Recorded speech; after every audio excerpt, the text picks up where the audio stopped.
Here we go. We are live. Nice one. How are you doing, my friend? You all right? Hello, I'm good, thank you. Thanks for Good, having good. me. Happy days. You're very welcome. It's good to have you on. So, hello everyone. Welcome to BuzzStart's I'm a Role Model. This is episode 10.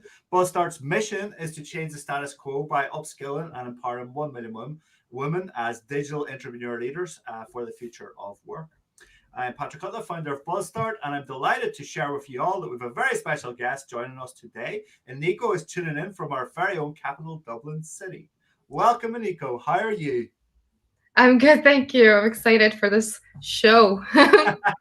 Brilliant. Good. So am I. Let me give our viewers and listeners your grandiose introduction. So you just sit back, relax, and put your feet up and enjoy the show. So, Eniko grew up in Budapest, Hungary, where one of my best friends is from. I love it. With a 2-year stint in Washington, D.C. as a child, where her father worked as a diplomat, hence her slightly American accent. Eniko wanted to be a diplomat for many years due to attending many events with her parents and loving the idea of traveling the world and living in different cultures. She studied international relations at university, but then was granted an exchange year in California at the University of California, Santa Barbara, which had a massive impact on her life. A culture shock. Off the back of scholarship, Eniko managed to get an internship for the summer in Washington, D.C., working in a non-governmental organization. Budapest felt small after all these experiences in big cities, and Eniko tried various ways to get a job in San Francisco, which she fell in love with during her exchange, but she didn't have much luck.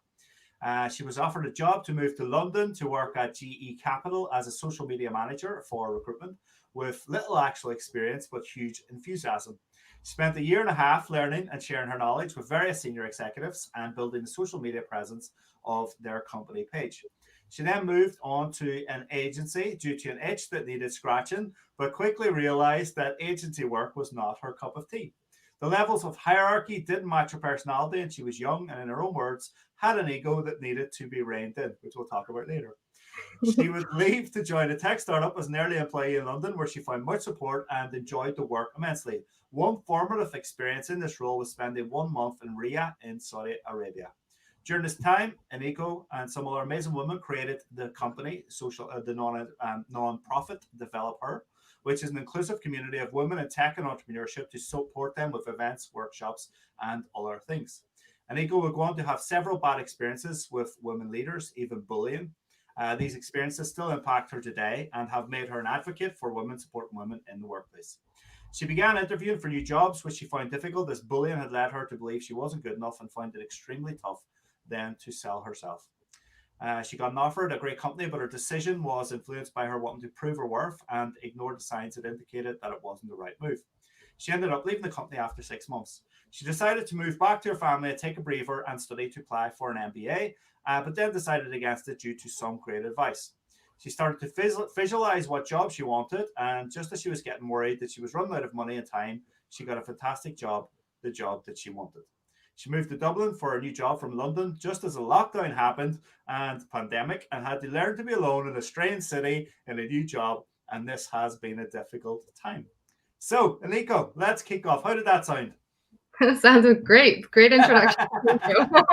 Brilliant. Good, good. Tell me a little bit about your time in Washington as a child and how it influenced your thinking for your future career. Oh, well, it definitely, like, I moved to DC before, like, without knowing English too well. So my first 6 months, I remember as just smiling at people and when they were talking to me. And then after that, something clicked, and I started understanding everything people were saying to me. And hence the American accent formed. And I mean, I really loved that experience. I mean, as much as I can remember, but what I definitely learned from it is just to be super adaptable and open to and just understand where people come from when they're coming from somewhere else. And I've moved to London. I'm in Dublin, so there's been a lot of experiences that helped with like, you know, tying it back to when I lived in DC. Is just that I became the person that kind of really understands kind of how it is to come from somewhere else, and how and I can really be supportive of others and understand their struggles, and that makes me, I think, like very, very much like someone who really enjoys getting to know other cultures, and very, like, I'm a very inclusive person as well because of that, because I know the struggles that people can go through.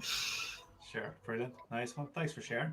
You mentioned experiencing culture shock when you moved to California for exchange year. Can you tell me more about that and your falling in love with the art of marketing and consumer behavior? Yeah, so when I moved to California, I had because I had lived in the US, I thought it was going to be one of, it's I've done that. I've been to the US several times, but then moving to a place in California, in Santa Barbara, where it seemed like it was just one of those where what you see in the movies, the California living with the Ugg boots and short jeans, and everybody's kind of going someplace. There's always a house party, and it was just kind of like a movie come true. But also in the education system, that is really what it was really contrasting to what the education system in Hungary is that there it was when they asked you to write an essay, it wasn't about if you remember exactly the words on this sheet. So in Hungary, a university expected us to read the book or whatever we had to learn and then just give the same thing back. So it was more about like your ability to study everything and give exactly the same thing back. Whereas in California, the expectation was read the books, attend the seminars, but form your own thoughts. And I remember my first test, they asked like a very wide-ranging question that wasn't anywhere in the books. It required me to have my own thoughts. And I was like, wow, okay, like how will they know that this is correct? And I realized that what they wanted was for me to form an opinion with all those different resources that I had at my disposal. And I was really interesting because it gave you this a certain type of freedom to creatively approach a question or a problem that they posed to you. So that was really like, it was actually quite difficult because in a way, if they give you, there's a book to read, to learn, if you learn it and give it back, that's kind of, it's hard to learn, of course, but it's kind of an easy way out. But then forming opinions and forming thoughts about a certain thing, like an issue or a historical event is very different, and it makes you think in a different way. So I guess like the critical thinking part of approach really was a surprise to me. Right, and that's strange. Why is that not in the mainstream education then in Hungary, or is it today, or is there a reason for it? I think it's just a kind of, wow, it's hard to answer, but I would think it's just a very different approach to learning.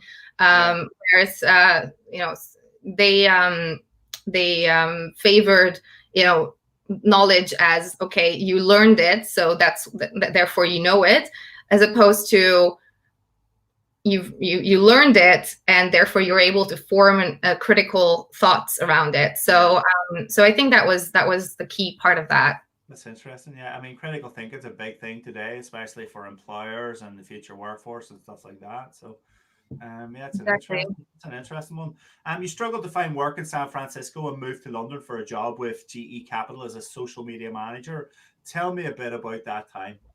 Yeah. So, well, when I finished university, I after my experience in California, and after spending a beautiful Christmas, the first time away from my family in San Francisco, I fell in love with the place because San Francisco is the most European city that I had been to in the US, or well, in California, and I really loved that place. It was walkable. I didn't have a car, so for example, I was visiting Los Angeles, that it was very difficult to get around without a car.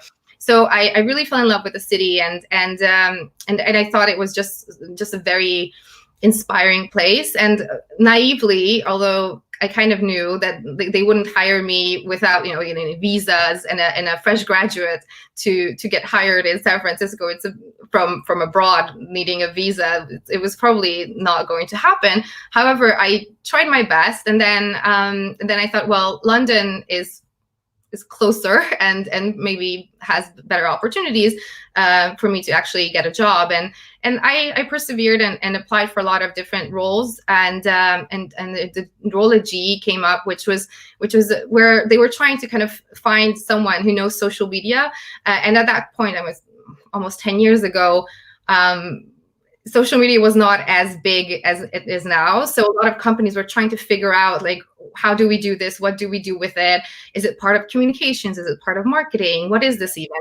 So they hired me because I had done a couple of things in Hungary that were somehow associated with social media, and also like I was very enthusiastic and I really wanted to prove myself. So one of the things I learned there is that, like, really showing passion and enthusiasm for the role, and like having some skills, but obviously I was a fresh graduate, so I didn't have that much of a lot of background in anything really, and also it wasn't what I studied. So so that was a really interesting, like, I was very surprised when they hired me, basically, and it was a very, very exciting time because I decided to move to London. I got the job offer, and they were like, well, when can you start? And I was like, well, when do you want me to start? I didn't have anything but time on my hands. So 1 month later, I was living in London, and I thought, you know what?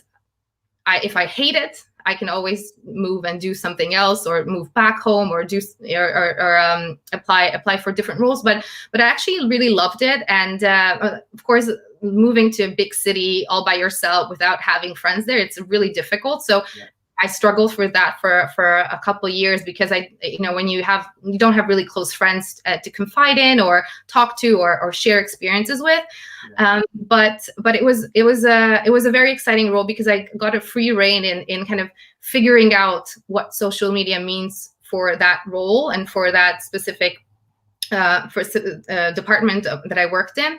But then also, because not that many people knew social media, I was also one of the subject matter experts in the field, whereas I was also quite new to it. But I did have the freedom to learn on the job, and then teach or present to a lot of senior people who were like, okay, so should I have a Twitter? Like, what does this even mean? And what does that, is Twitter good? Is Twitter bad? Is like, how it was very interesting because I was learning, but also I was teaching, and I had a lot of freedom to try new things and experiment with certain things.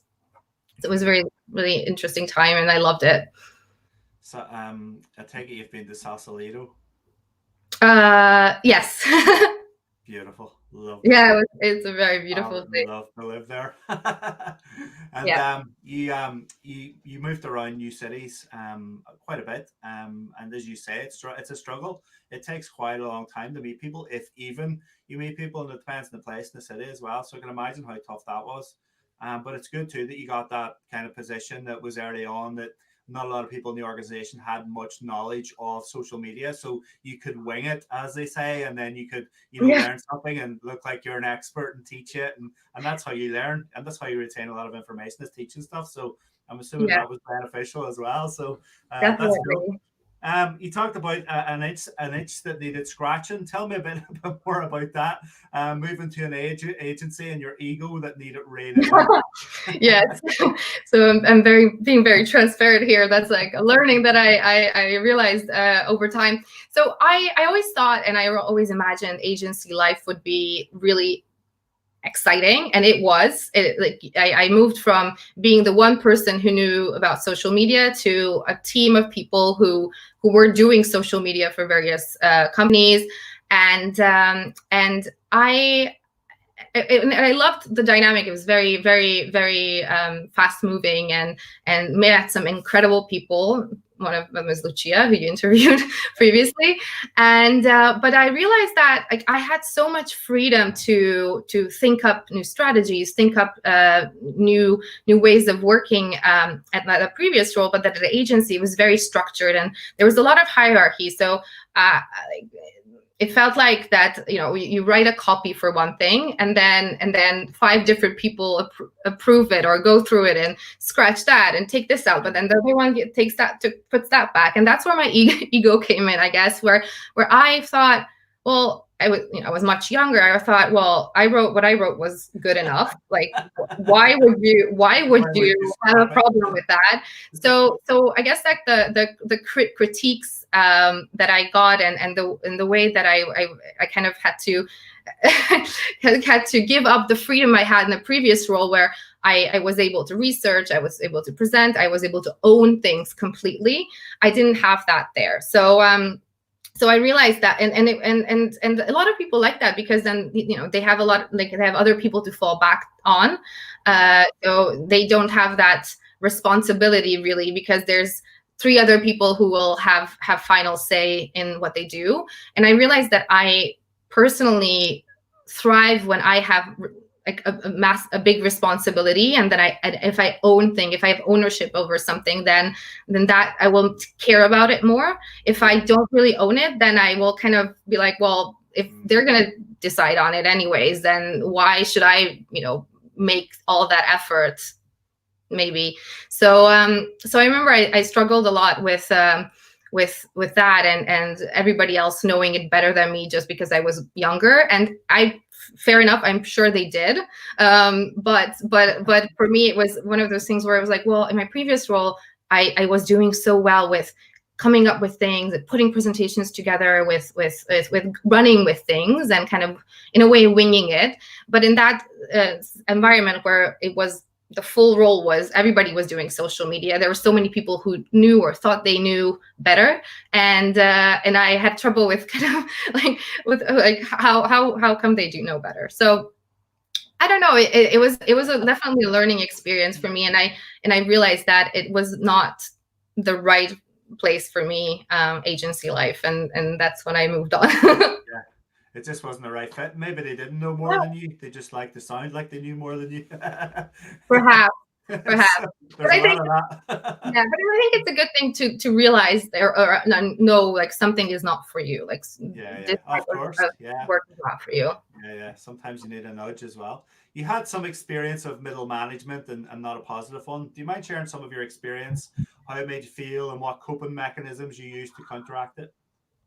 Yes, well, so one of the examples I thought of is, like, at one point in my career, I was in a role where I was reporting to a senior, like someone, a woman leader, and then I moved into a different role, and somehow I was reporting to their boss as well. So it didn't really change anything in reality. I wasn't the same level as her in any way or form, and I looked up to that person, and I really wanted to learn from them, and I was hoping they'd take me under the wing, and I'd learn from them. However, what happened in actuality was that they started to look at me, for how I experienced it, as almost competition.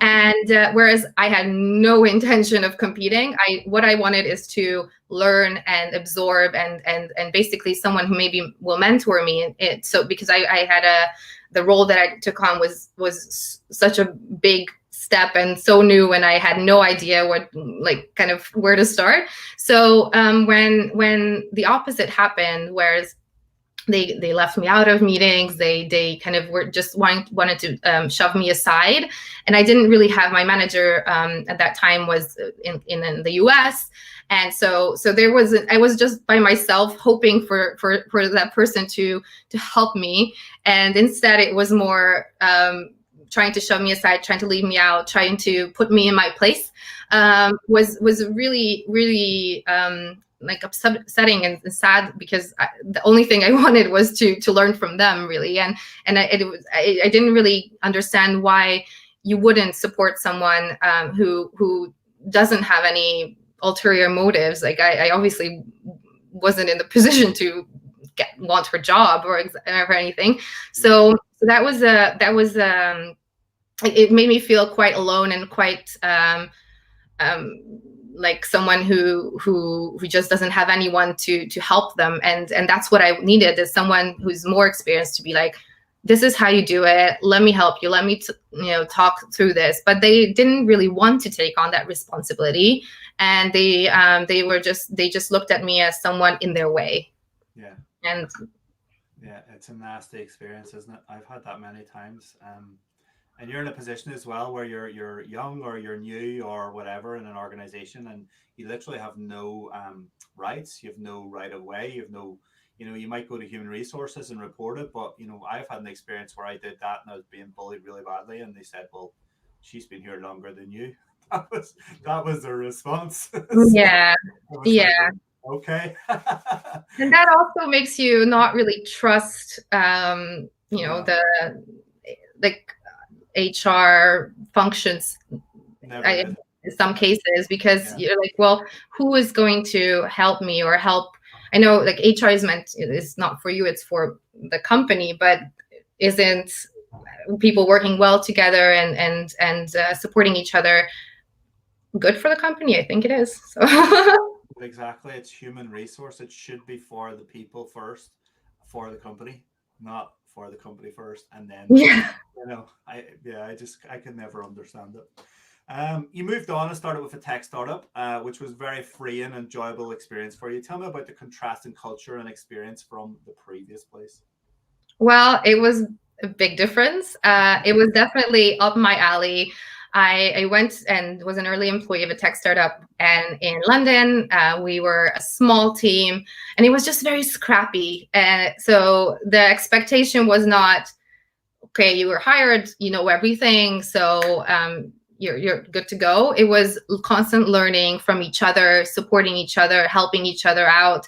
Um, it was definitely a learning curve for me, because I came from more like a creative copywriting background, and went into more technical, more like process driven, process creation type of role, where it was very new to me. And I remember thinking like, I'm using a totally different part of my brain, and learning all these different ways of thinking, like the more like strategic thinking. And I loved it. The team I worked with, we started out in this tiny little office, like 10 people maybe, and we'd take work calls from the fire escape, because we didn't have an extra meeting room. And it was just like this attitude that you had to adopt, or I actually had it, where you're just making things work. You will find a solution, because there's no one else who's going to like hand you a manual of this is how you do it. Yeah. You just talk to people, you tried your best, you kind of like hustled in the best sense of the word to make things work, and you were awarded for it. And it was fantastic. And I had some incredible bosses at some points, and incredible colleagues that felt, and still today feel, like family to me, because we just worked together so well, and we supported each other, and made sure that everybody feels supported and gets the help that they need. And it was really, really fantastic. And I honestly, it was some of the best years of my career so far. Yeah. So that was a fantastic experience. Yeah, that startup culture can be nice. It's a rarity for that experience for most people in the working world. Or do you ever experience anything like that? So you're very lucky in that regard. Honestly, it's I'm building a startup at the minute, as you know, and I'm trying to Yeah. build that culture as well, and try and be open and allow freedom, and as you say, try things and fail and learn from them. And there's very little hierarchy, there's very little bureaucracy or silos or blockage or barriers Mhm. or all the nonsense that you get in corporate world. And it's important to try and keep it that way as much as possible, as you grow as well, I think, because it's Yeah. Yes, and I think it's yeah, and the ability to allow people to fail, allow people to make decisions, and maybe they're not the right decisions, but if they're not, then find a way to make them right. But ultimately, I think that's also something that is like really formed me, is that I was able to run with things, I was able to come up with things, and it made me be accountable to myself more than anyone. And I think that's something that, like, in an agency world, I felt like I was accountable to 5 different people, and so it took the pressure off me. But I guess like I need the pressure personally to really thrive, to be able to, like, I own this. So if something goes wrong, it's my responsibility, and then I will do my best to to make it work. Yeah. So that was really, really important, and I think that really like made me own the whole process of my job, and also make me want to go. Like, I went to work like I was going to my best friend's house. It was fantastic. It was a great experience, and I had a lot of incredibly supportive people that I worked with that were my friends, but also my colleagues, and it was just a really, really great environment. Good times, good memories. Yeah. Around the same time, you started your nonprofit, Develop Her, which is a community dedicated to bringing women in tech together. Did you start this yourself? And did the idea or your involvement come from your experiences and wanting to develop something inclusive and fun without all of the bullying and jealousy and stuff that you can find in corporate and so on? So initially, Develop Her was called something else, and it was a community of its own. It was an NGO of its own. But then I got involved because I wanted to be closer. I wanted to somehow get involved in supporting women in tech. And then we kind of shifted away from the original old NGO and restarted and rebranded the whole thing. And then I became an integral part of it as well, one of the co-founders. And I definitely didn't start it by myself. It was with some fantastic women who are work in tech and work in music production and all kinds of different areas. And I found this community there where they were open and accepting and supportive from the get-go. And it just brought me and them so much joy to be able to put on events and that fostered a community of acceptance and openness. And our Develop Her is known in London to be one of those like environments where someone who doesn't necessarily work in tech or comes to an event all by themselves will leave feeling like they're in an inclusive environment. So we really, really wanted everyone to feel always welcome. And the feedback has been that it's always been that way. And it just feels really good to have a community where you're helping others and supporting them and giving them all the tools that you can for them to succeed. Yeah, it's really nice. And how has COVID impacted Develop Her? Well, since we usually would put on live events in London, unfortunately that hasn't really worked out this year. However, we did a couple of online events. Like we did one that was very casual, and it was called Develop Her Breakfast, where we would invite anyone to join, and it was it was a non-structured conversation from like 8:30 to 9:30 in the morning. And we wanted it to be just this conversation where people can share thoughts and ideas and any troubles they had, or just to find other people around London. And actually, it was in a way it was global, so because not just from the UK. People didn't just log in from the UK, and it was just a really good way to just chat and say, okay, we understand what's happening, and we can share it. And then off the back of that, we actually created a Slack channel that was meant for the same reasons, just to be able to converse and talk about and also share jobs, because a lot of people had lost their jobs or had kind of rethought their career during COVID, either because they lost their jobs or they kind of had time to think about what they want to do next. So it is a platform for them to meet and connect. And I think it helped me definitely, because I met some amazing women, but also hopefully helped others as well to either meet someone new or connect with someone new, or just learn from someone who's maybe doing something that they want to do. Yeah, that's nice. It's a very nice thing. You've had a bad experience with a woman leader in bullying, as you said. Can you share your experience or some of it? Yeah, I guess like it's just I guess like one of like what I would want to talk about is how bullying, you don't really realize. I feel like you don't really realize that you're in a bad situation necessarily when you're in it. I personally didn't realize that was happening until afterwards, or until someone told me what it was actually is. And the feeling that you get is that you're like somehow your world is turned upside down, and something that was right is now wrong. And I blamed myself. I was like, okay, well, they must be right. Like if if they say they must be right. Why would they want anything bad for me to have, like, I'm a very positive person, and I can usually see it. So my thought process was, well, I must be doing something wrong, up into the point where I talked to people, I talked to friends, and they were like, well, that doesn't sound right. And then the more I thought about it, I realized, okay, well, actually, something is happening here that I didn't think. I was blaming myself for something.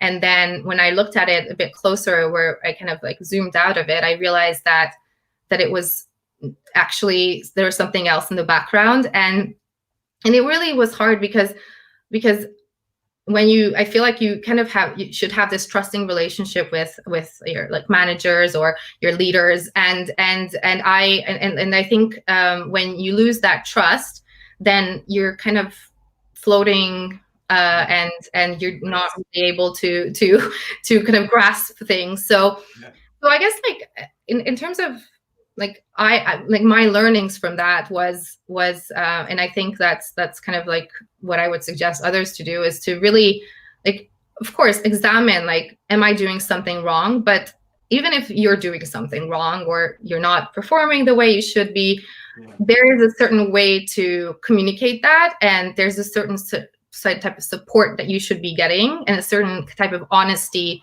and clear communication. And if you're not getting that, and if you're feeling like something's not right, and I'm getting this type of, I don't know, someone's talking to me in a certain way, they're acting a certain way, everything was right, and then, like, everything, I was doing a good job, and now suddenly I'm not doing a job. What is this? So I feel like people should either get out of that situation as soon as they can, because it really disrupts your self-esteem.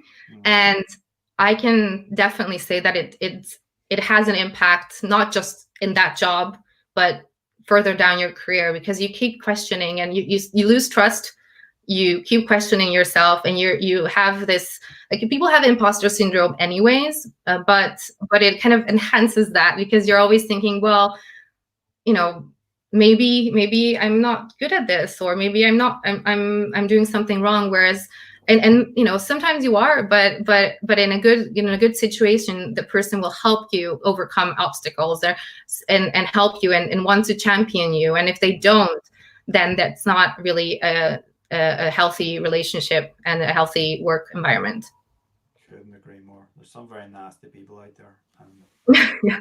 There is, and I don't understand it. Why, like what you're saying, why people treat people like that, and don't support them. Why would you turn into a nasty bully and do vindictive things, and even behind your back? Not even mostly to your face. It's usually, a lot of it's to other people and whispers within that organization, and you can feel it, and what's going on, and and there's nothing you can do about it. And you feel so small. Your confidence goes, as you said, your self-esteem goes. You don't believe in yourself anymore, and you don't believe you're good enough. All of that stuff takes a massive. Yeah, I mean, it's ultimately abuse of power, and that abuse of power comes from some self-esteem issues from that other person, and it is obviously not fair when you have someone who you're responsible for to use them for your own, like, some satisfaction that you're getting out of that,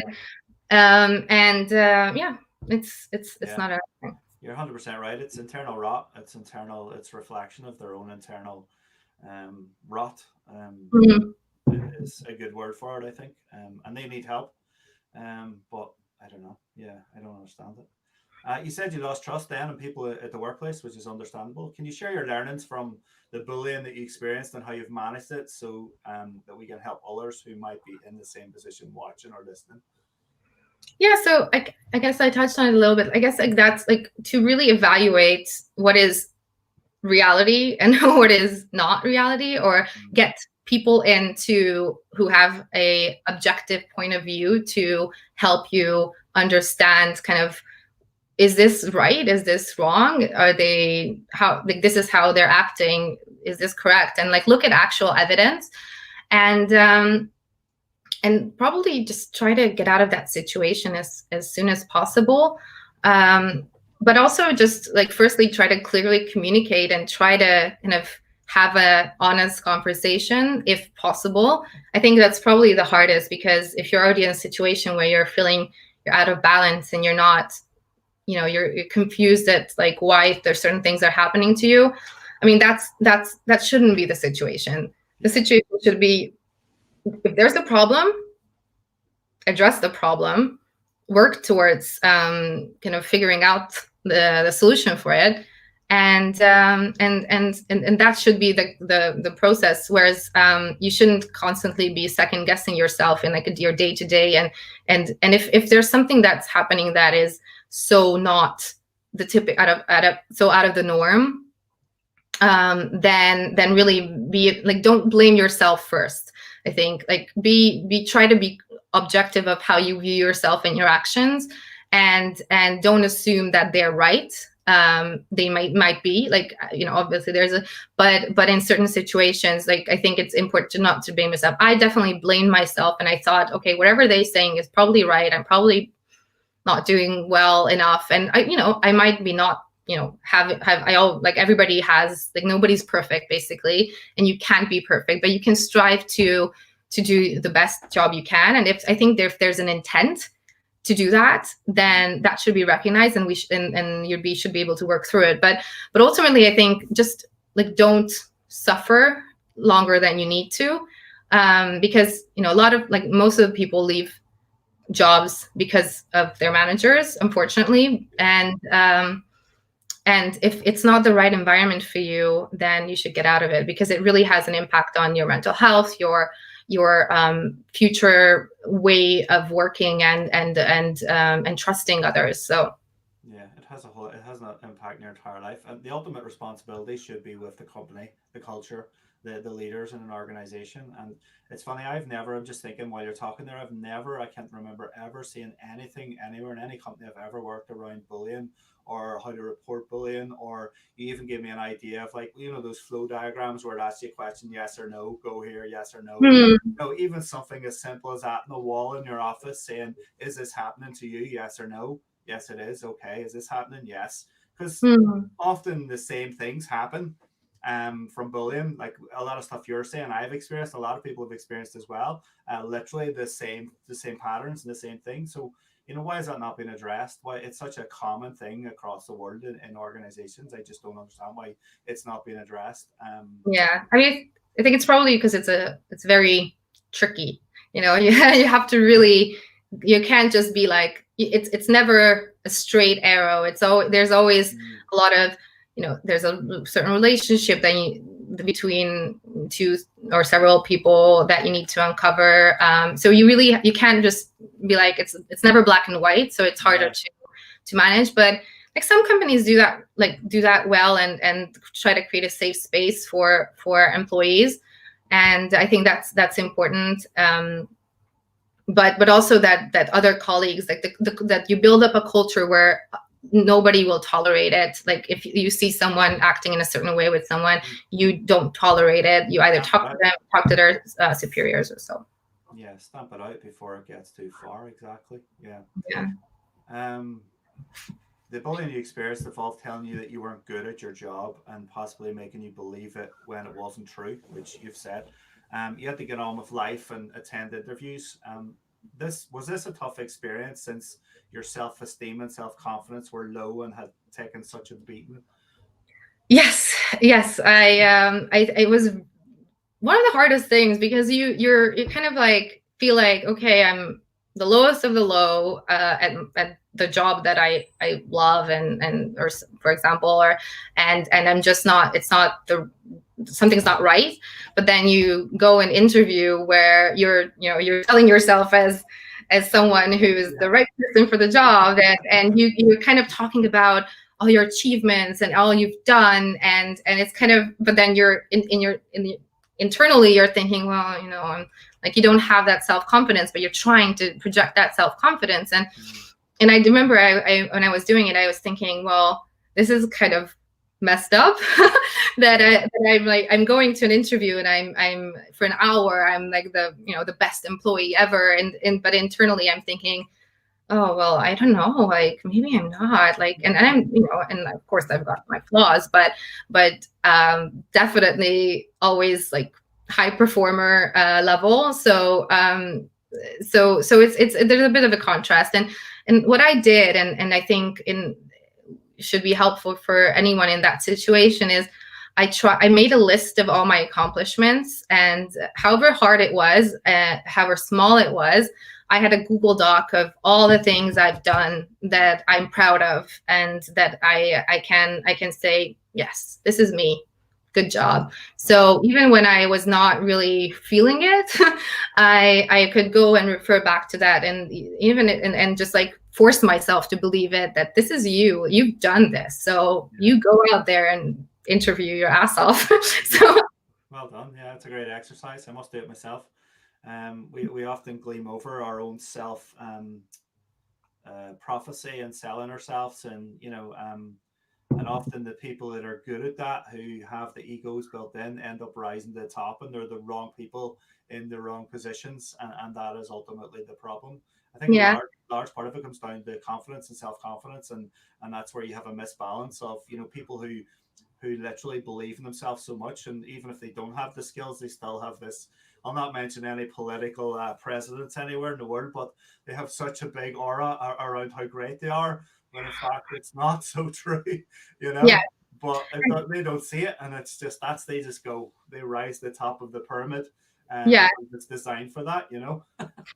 Yes, and that is actually is a really good point, because that's like historically, and women have women have that, like don't have that necessarily. So like women in the workplace, I think there are studies around this as well, but in general, like we are but like I definitely, I'm more aware of my shortcomings than my like positive, or like my what I bring to the table. So I will always be so much more critical about my what I do.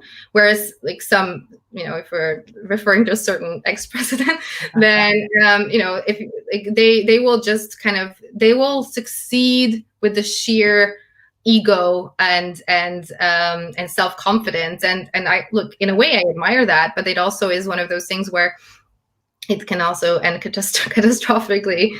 But like one other point I think is important, is that companies should also be more involved. Like they should train managers. Like they should, I like really, like if someone's going to be a people manager, they should really train them and evaluate them and rigorously, because people, like, I don't know how, like most people, or a lot of people, are just not naturally people managers, and they, maybe they could be fantastic ones, but they shouldn't be learning how to be a manager on their own time at home if they want to. Like I know like some people will have that will, and they want to succeed, and they want to be really good managers, so they will take the time to be like, okay, after work I'm going to read this book, I'm going to read the articles, I'm going to do all this.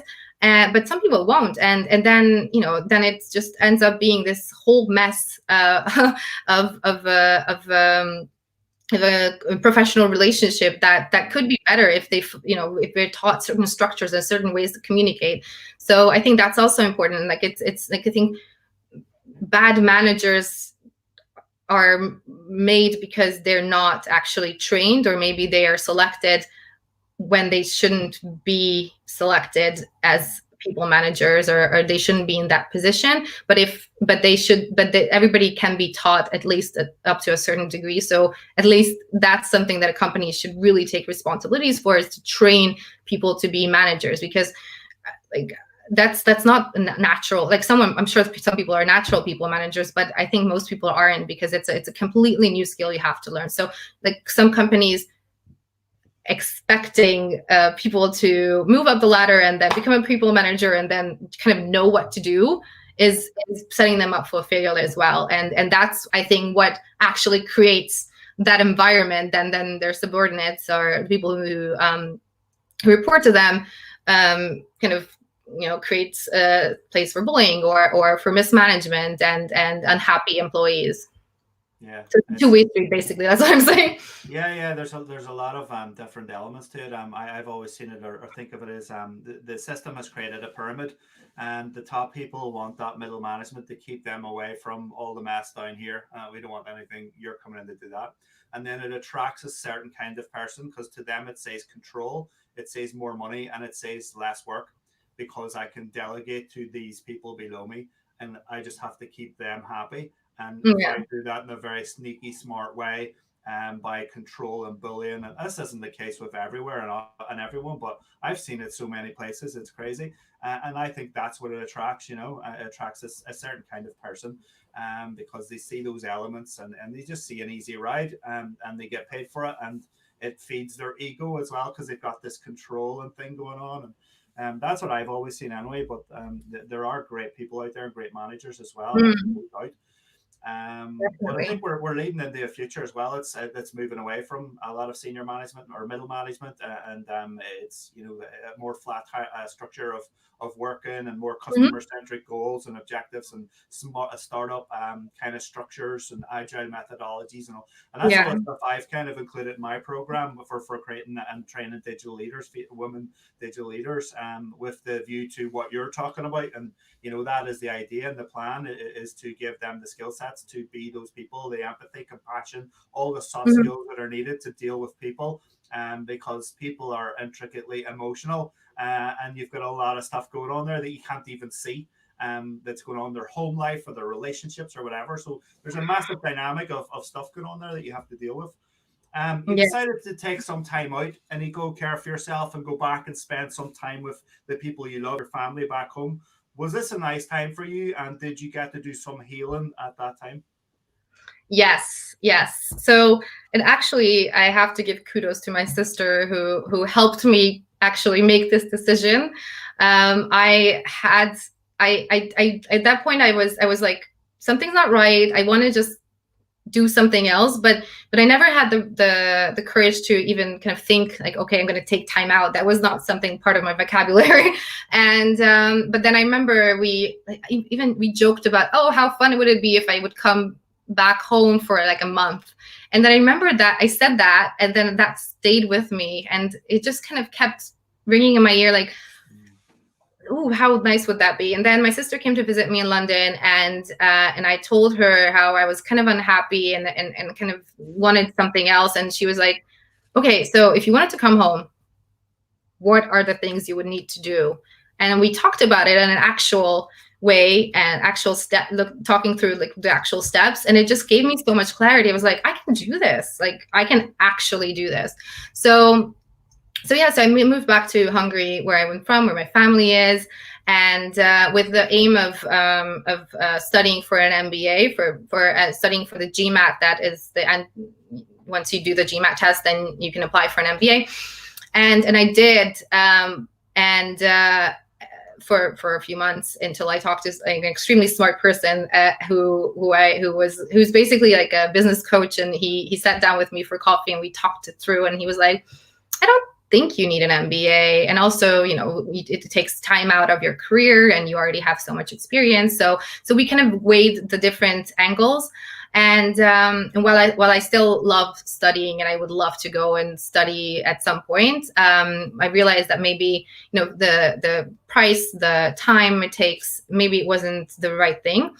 And I spent some months basically doing GMAT studies, which are actually really cool. A lot of strategy, a lot of like reasoning, and some mathematics. Back high school, like memories of me not being that great in maths came back. And so I was just like this relaxing. Like, I walked the dog several times a day. Yeah. I did some exercises. I read books. I like, the days went, and I realized really quickly that it was just very nice to just take a step back and also just let myself think about what I actually want to do next, and actually what roles I want, like what career step I want next. Because I thought I was done. I kind of thought that I was done with what I did previously. and I was thinking, I think a sign of burnout is when you think it's going to be the same thing everywhere, like same old things. And I was like, well, I'm not excited about that. So what should I do? And I always I did a year of working in partnerships in my one of my previous jobs, and it was really hard. But I kind of built things from scratch, and while it was incredibly hard, I did enjoy it. So I thought, okay, maybe this would be a good place to go is to work in partnerships, and then from then on, I kind of started to narrow down what I wanted, and until I realized, oh shit, this is like this is like the role I want is super narrow. And then I got scared. I thought, okay, well, how am I, like, there's not that many out there, so how am I gonna actually get that?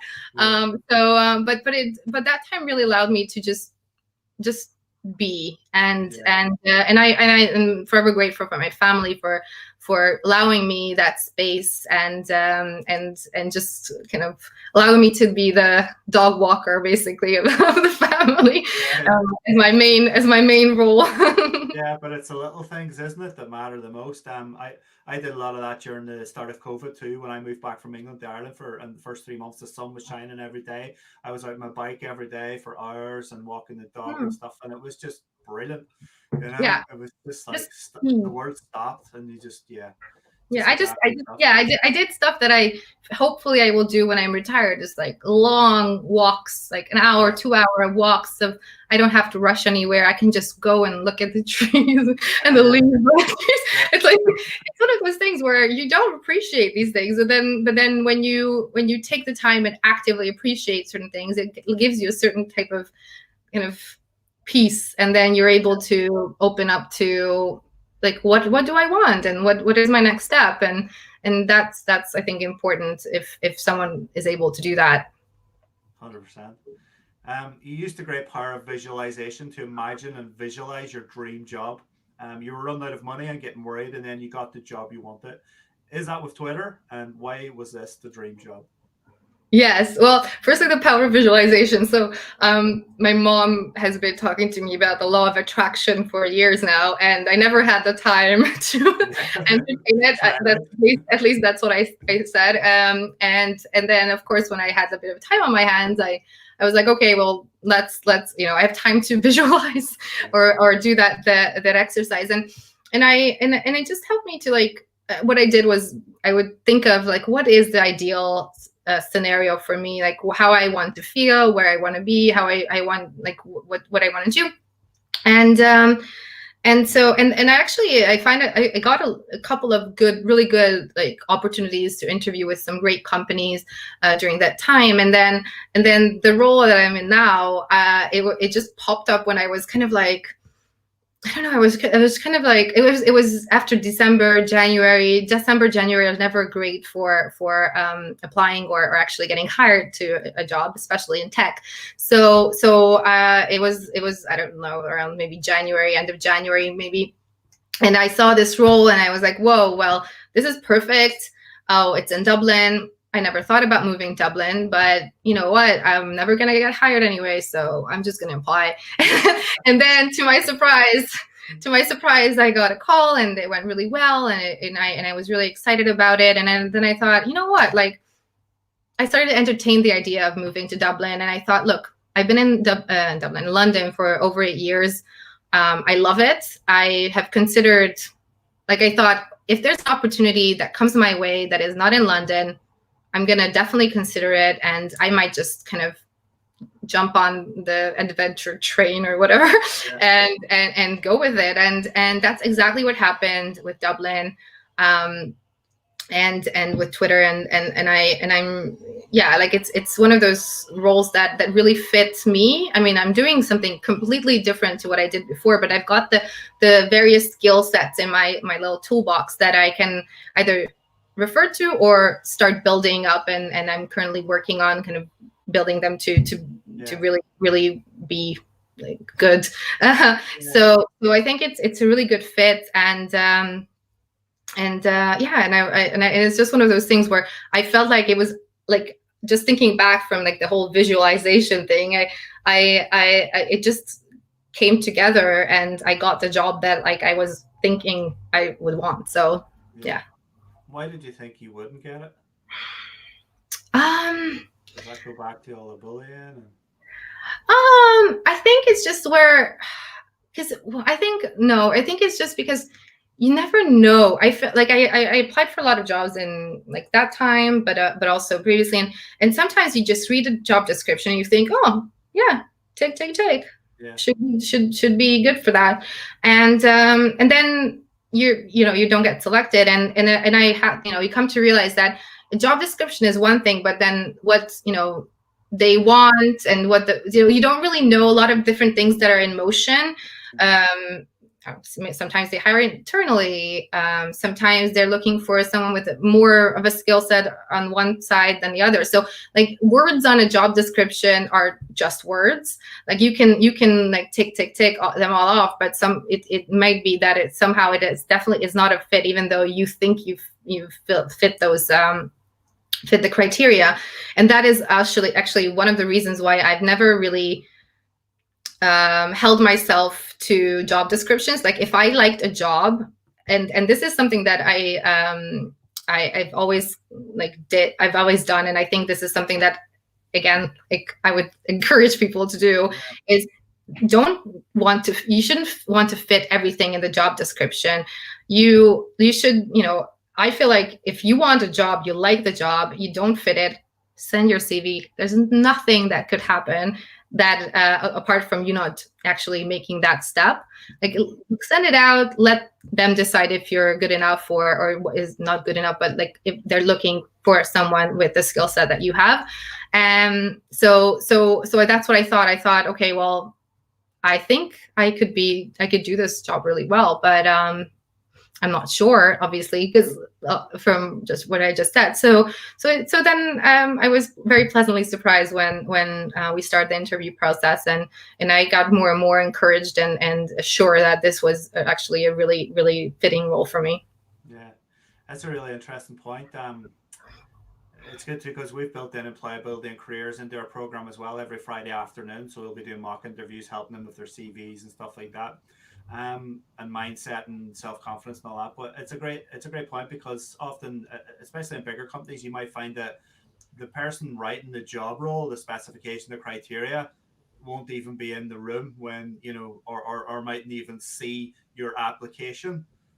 They've just been tasked with a job of writing a job specification. So as you say, just go for it. What have you got to lose? Exactly. I honestly I don't know. It might be due to my younger ego self, but remember when I kept and that really helped me when I was just out of uni. I honestly applied for jobs where I was clearly not someone, like I didn't have the experience, but I was like, look, at least they're going to see my CV. Maybe they see some kind of something in the CV. Maybe they'll be like, well, she doesn't have that experience, but we like her, we'll hire her. I was like, look, I'm not going to stop myself. Like I'm going to put it out there, and then if it's out there, then it's out. Then I did everything I could to get the job or get the interview. But if I don't put myself out there, but don't put my CV out there, don't apply for the job, then I'm basically failing without needing to fail. So, and I remember one time, I was back in Hungary and I applied to a Hungarian agency, and it was a role that clearly needed someone who has at least 5 years of experience or whatever, and they were really nice. They actually responded like, look, thank you for applying, we appreciate it, unfortunately we're looking for someone with more experience. But it wasn't, nobody's going to laugh at you because you applied for something that is way out of your league. They might just say, okay, no, but I'd rather have someone say no than me never trying. Yeah.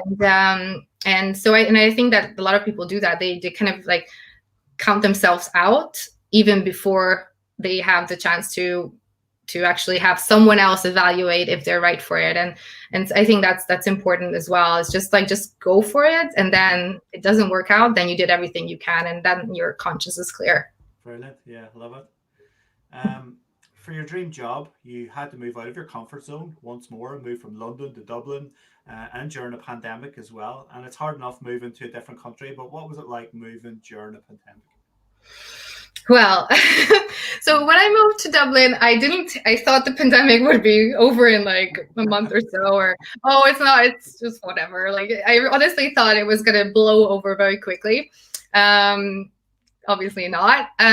So I moved to Dublin, and on the Sunday before my first day, my boss called me and was like, well, for now, don't come into the office. We have certain like travel restrictions, so you'll have to quarantine for 14 days. We'll give you your laptop, and then we'll see how it goes. And then, of course, everybody was asked to start working from home.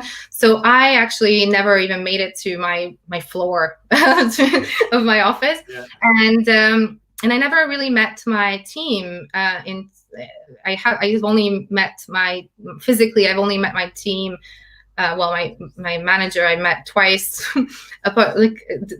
and some of my teammates I haven't even seen live, which is so strange for me because I'm extremely social. I really thrive off of people's energy. So I guess like the first 3 months. So I spent the first 3 months of of the pandemic, or when I started my role in Dublin.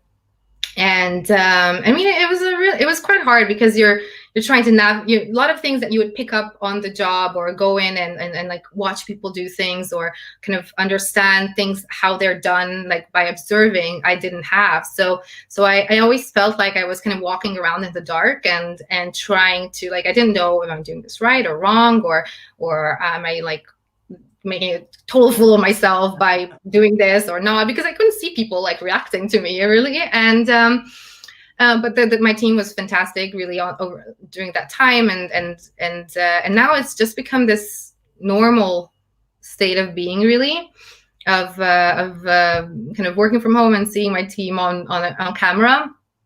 So I mean, it's hard. I went back to Hungary for a few months during the summer to work from there, and now I'm back in Dublin, and it's definitely a tough one, because you're kind of, you don't know a lot of people in the city, you don't really know a lot of people in your company, and when you move, when I moved, I originally thought, easy, I'll go in, start making friends, I'll have friends. That's all it's gonna be. And then with the restrictions and everything, it just became much harder. So yeah, it's really hard to build relationships that are not just focused on the daily tasks at hand. But then like the people I work with have been so warm and welcoming and open and kind to me that that makes it better. And it's all to look forward to as well. So exactly. You have close friends, coming back to bullying, you have close friends who've also experienced bullying. Why do you think bullies prey on people who are good natured, good personality, want to do good and get ahead? And how can we help these people to be better, or can we, because it comes from their own internal rot? Well, I think it's more about like the power dynamic, that, like, if someone is, I don't know, like, I just imagine like someone who does that is quite an unhappy person, and there's something not right in their lives, and they use their power over someone else as a way to prove to themselves that they have that power, or they're they're I don't know, worthy, or I don't know, like not even worthy, but like, just it proves to them that they can do something, or they find like stability in that, because they have that certain power over someone. So I think, I don't know, like, I think people who are kind and a good people and helpful, they might think that they're also weak, and that's also, I think that's a really bad misconception. And I think but those people are the ones who are going to be like, see the best in the other person, so they won't really see what's happening, and for a very long time, potentially, until they're in that cycle of where they were like, how did I even get here? Yeah. So I think it's difficult, but I think, being being kind of aware of like being more aware and not assuming everyone's out for your best interest. Like I always thought, like for some reason, that my manager is out for my best interest, and I've been burnt a little bit, more than a little bit, around that. So just kind of being aware and kind of understanding the dynamics that they might be going through, and what their priorities are, what they are striving to, and how they could potentially use you for that. And then, again, like I don't think that in a lot of cases, I don't want to.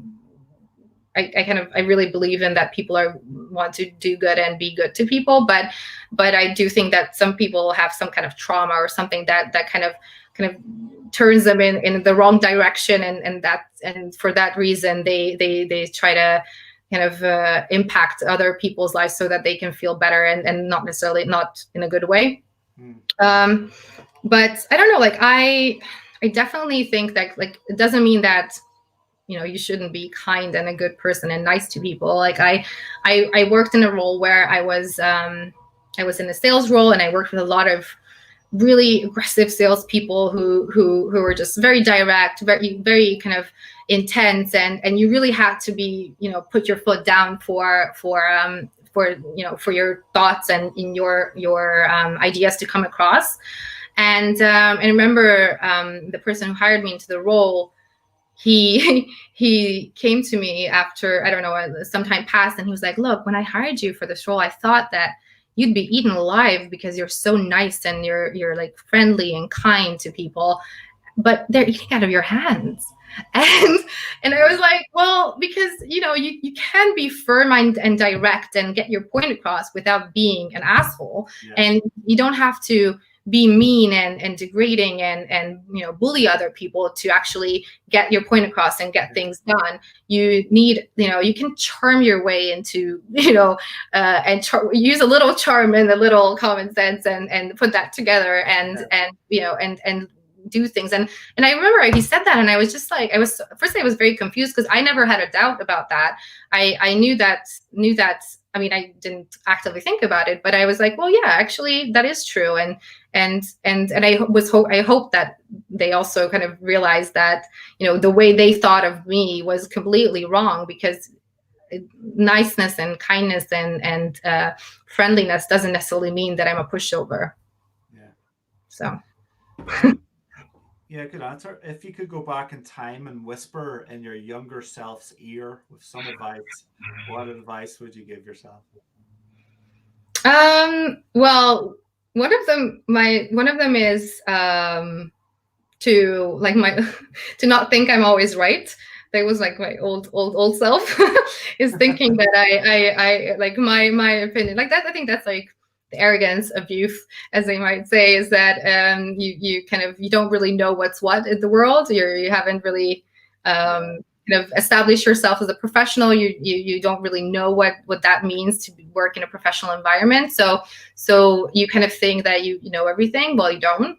But then the other thing is just kind of be like open to possibilities and really just put yourself out there. Like the one that I mentioned with your CV, like don't hinder yourself. Like someone else can decide, if you're the right person for the role, for example, but you shouldn't be the one ruling yourself out.